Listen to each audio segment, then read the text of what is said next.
Vital Spark, Spark. The Vital Spark is a fictional Clyde puffer created by Scottish writer Neil Munro. As its captain, the redoubtable Parahandy often says, "the smertest boat in the coastin tread." Background: puffers seem to have been regarded fondly even before Munro began publishing his short stories in the Glasgow Evening News in 1905. This may not be surprising, for these small steamboats were then providing a vital supply link around the west coast and Hebrides Islands of Scotland.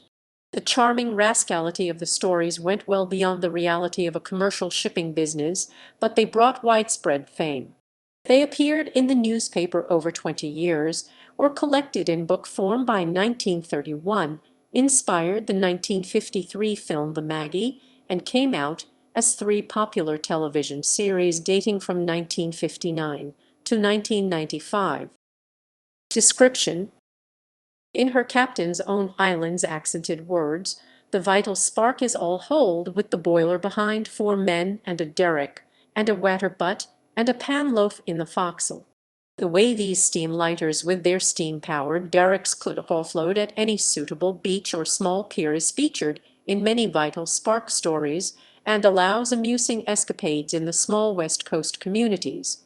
The cargoes carried in the hold vary from gravel or coal to furniture to livestock. The crew's quarters in the forecastle are taken as lodgings by holiday-makers or lost children, and the steam engine struggles on under the dour care of the engineer MacPhail. Tales are recounted of improbably dramatic missions in World War I. Others scoff at her as a coal gobbert. TV series featuring Vital Spark. The original BBC series Parahandy Master Mariner, which ran from 1959-60, starred Duncan Macri Parahandy, Roddy McMillan the mate, and John Grieve Dan MacPhail, the engineer. 6 episodes were made, none of which survive. In 1963, Macri, McMillan, and Grieve, accompanied by Alex Mackenzie and guitarist George Hill, recorded an album of songs, Highland Voyage. A short film was made to accompany the recording, filmed on board a puffer as it cruised around the Firth of Clyde. Macri and Macmillan appear as the captain and the mate, while Mackenzie appears as the engineer, causing Grieve to move to play the cook. Although very obviously based on Munro's characters, the names of Parahandy, the Vital Spark, etc. are never mentioned, probably due to copyright issues. In the second version, the Vital Spark, Macmillan took the role of Parahandy, and Grieve reprised his role as MacPhail. Walter Cardudgy the mate and Alex McAvoy Sonny Jim completed the crew, and the series ran for 3 series between 1965 and 1974. The third series, made several years after the first 2, was in color and consisted of remakes of selected earlier episodes. In 1994, BBC Scotland produced The Tales of Parahandy, which starred Gregor Fisher in the lead role alongside Sean Scanlon as Dudgy, Andrew Fairley as Sonny Jim, and Ricky Fulton as Dan MacPhail. This ran for 2 series, a total of 9 episodes, in 1994 and 1995. The series also featured David Tennant in one of his first acting roles.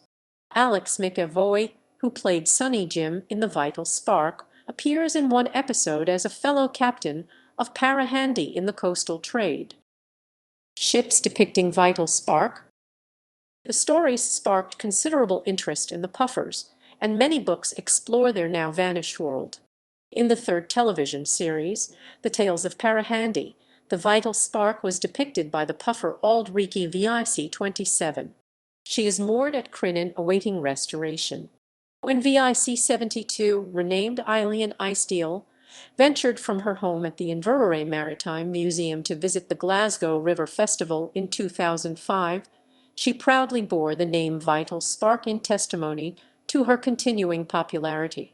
Now, in 2006, she proudly is the Vital Spark of Glasgow, having been successfully re-registered.